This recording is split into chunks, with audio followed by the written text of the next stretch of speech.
Following the recommendations of General Twining, the U.S. Air Force started its official UFO investigation project to collect and analyze as much additional information as possible about these mysterious craft, their characteristics and performance.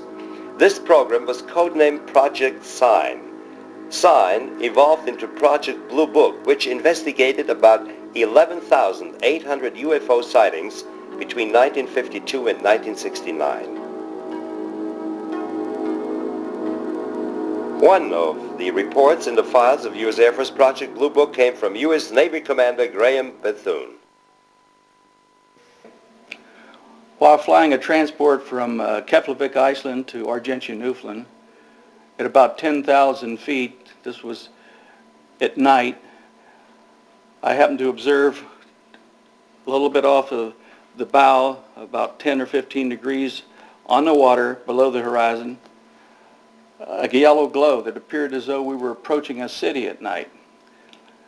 Since we were over 300 miles from Argentia, I knew that it couldn't be a city, that maybe possibly it were some ships lighted up, and that there were ships in the area that we didn't know about. I asked the navigator, and he said no, there were no ship plots, and that we were not close to land. So I observed it for a while, called it to the attention of Lieutenant Kingdon, who was sitting in the co-pilot seat. He observed it for a while. As we got close, within about 30 or 35 miles, the lights seemed to have a pattern. They were elongated, but it was not a circular type pattern, possibly the length of a couple of ships or 2 aircraft carriers, and the width of 2 aircraft carriers.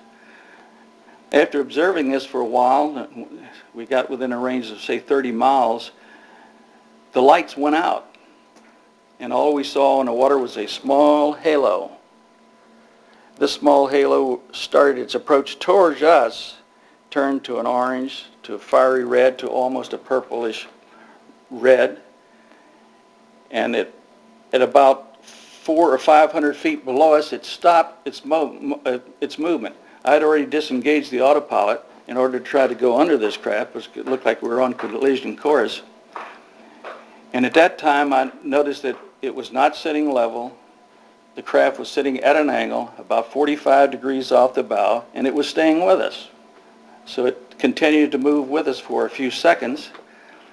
And of course, behind me, the additional crew was standing, and they scattered all over the cockpit. A couple were injured.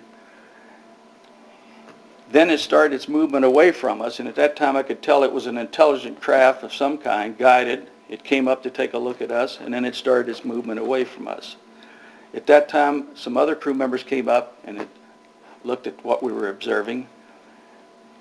I put the autopilot back on, set my course, and walked back aft, and Dr. Mosier was sitting back there, and he was a commander in the Navy at the time. And I asked him, I said, "Doc, did you see what we saw?" He says, "Yes."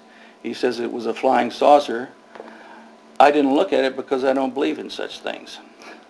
So at that time, I rushed back to the cockpit, and I told Lieutenant Jones, who had taken my seat, I says, "Al," I says, "whatever you do, don't tell anybody that we saw a flying saucer, because they will probably lock us up when we land." So he said, well, it's too late, that I had called Gander Control to see if they had anything on the radar. So at that time, we knew that they knew that we had sighted something.